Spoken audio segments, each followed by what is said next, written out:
Hello everybody, my name is Grace and today I will continue reading the book Who Was Roald Dahl? Chapter 2, School Days. When Roald was 6 years old, he started kindergarten. During his school years, he sometimes did things that put his mother to the test. He and his sister rode their tricycles to school, racing down a steep hill around the corner. So fast they were riding only on 2 wheels. It sounded dangerous, but at least there was a little traffic in those days. After kindergarten, Roald went to a school for boys. He certainly wasn't the best student. Roald was especially bad at spelling. Even so, he liked to write. He started keeping a secret diary at home when he was 8. He kept it hidden from his 4 nosy sisters in a tin box in a tree. Roald would sit way up on the branch and write. Roald didn't like school. What he liked was stopping by the candy shop with his friends on the way home. The candy shop was run by a crabby old woman, Mrs. Pritchett. She dug candy out of the jars for the boys with her dirty hands. Yuck. The boys ate the candy anyways, of course. But to get back at her, they snuck a dead mouse into one of the jars.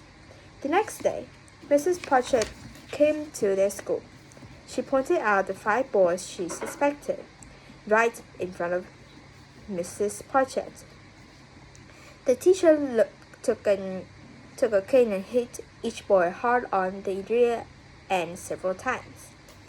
The cane would leave an ugly welt or scar. When Roald's mother heard about it, she got really mad. She wasn't mad about the boys' prank. She was mad about the caning. So mad that she sent Roald to a different school next year. It was a boarding school for boys called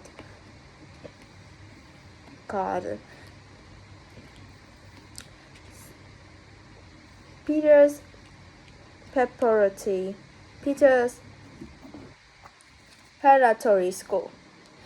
Roald was only 9, and he was terribly homesick.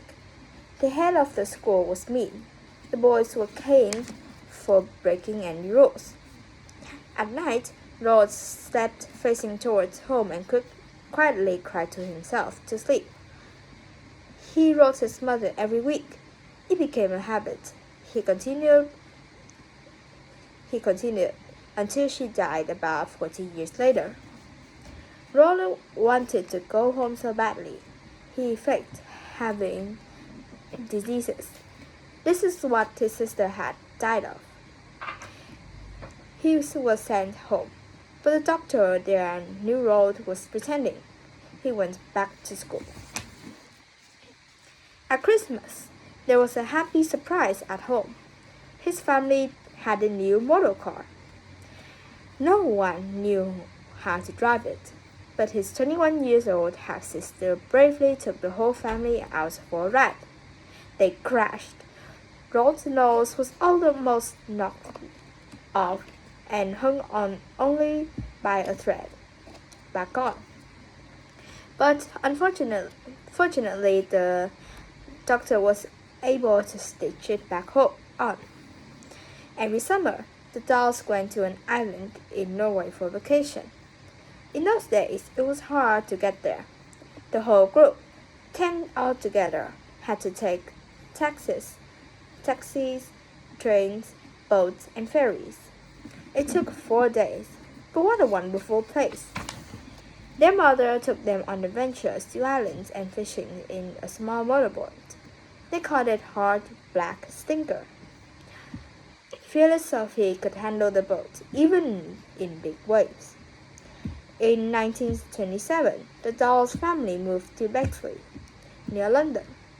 Their new house has a tennis court and gardens. The new neighbors did not think Mrs. Dahl was a proper parent. She let her kids run wild and use bad language. They thought that she was not nearly strict enough. When Roald was 13, He left his family and his pet mice, Montague and Multitude, to another boarding school. It was called Repton School. In many ways, Repton was even worse than Peter's. There were more rules and more canings. Not only the teachers, but also older boys were allowed to beat the younger boys. It was lonely and frightening for Roald. At least Roald was good at sports: hockey, soccer, cricket, squash, and swimming. It helped that he was almost 6 feet and 6 inches tall. In his last year at Ripton, he won the school boxing match. His teachers did not think much of him. One wrote that he did not like the way Roald so persistently wrote words meaning the exact opposite of he obviously intended. Certainly, his teacher never expected Roald to become a great writer. Was there anything Roald liked about Ripton? Yes, it was near town where Cadbury chocolates were made. The Cadbury Company often asked students to rate their chocolate bars. The boys took these duties very seriously. Roald always loved chocolate. There was the germ of an idea for a great book there. Charlie and the Chocolate Factory. At Repton, Roald took up photography. He spent hours in dark rooms and won prizes for his photos. Roald also found other ways to escape terrors of Repton. Sometimes he took long walks. Then he bought a motorcycle and hid it in a garage a few miles from school. On Sundays, he raced about the countryside, wearing a hat, scarf, and goggles.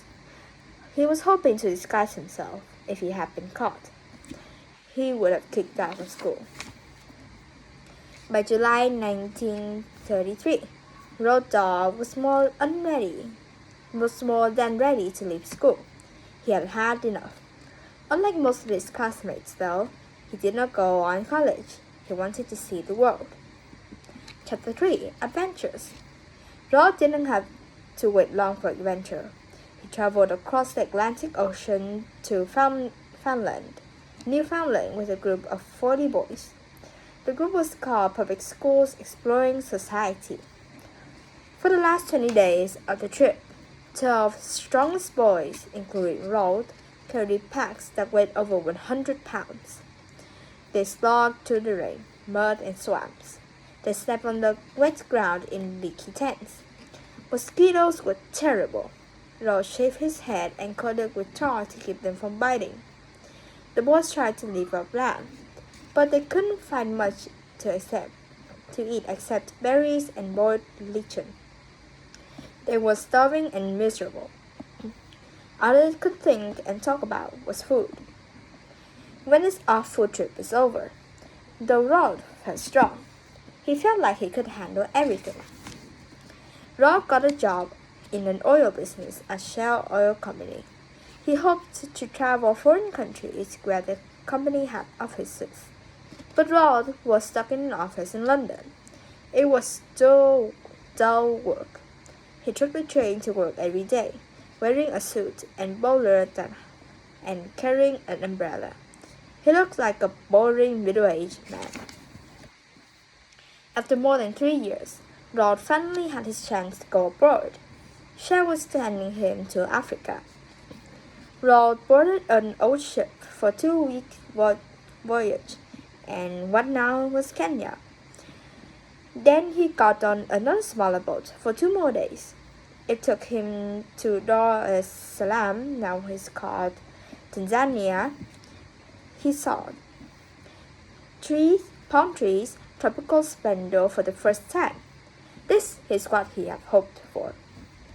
He lived in Dar es Salaam with 2 younger Englishmen, who worked for the company. They had houses with servants, a gardener, a cook. Roald's personal servant, Michio, became a great friend. He taught Roald to speak Swahili. the language of an African tribe.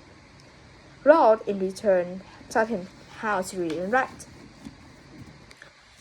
Dahl got to see many wonders of Africa. Animals like hippo, elephants, lions, and giraffes. There were dangers like crocodiles and poisonous snakes.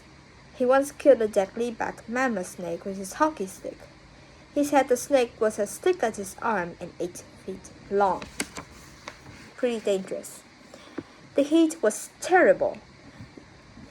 Roald got malaria. Malaria. Later, he turned some of his experiences in Africa into stories. He thought later that living in Africa taught himself how to look after himself. Those skills were about to serve him well. World War II was breaking out. Roald jumped right into the thick of it. So that's our chapter 2 and 3, and I will see you on the next chapter. Bye!